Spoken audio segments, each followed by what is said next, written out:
من آئینہ کا مطلب ہوتا ہے کہاں سے۔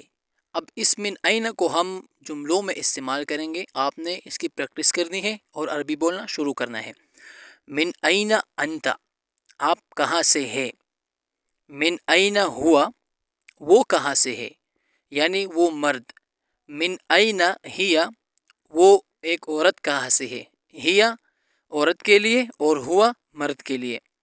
من آئینہ عمو کا، آپ کا چاچا کہاں سے ہے۔ عمو کا مطلب ہوتا ہے چاچا۔ من آئینہ ابو کا، آپ کا والد صاحب کہاں سے ہے۔ من آئینہ امو کا، آپ کی والدہ کہاں سے ہے۔ من آئینہ اخو کا، آپ کا بھائی کہاں سے ہے۔ من آئینہ انتم، آپ سب کہاں سے ہو۔ من آئینہ ہم، وہ سب کہاں سے ہے۔ من آئینہ اسرتک، آپ کی فیملی کہاں سے ہے۔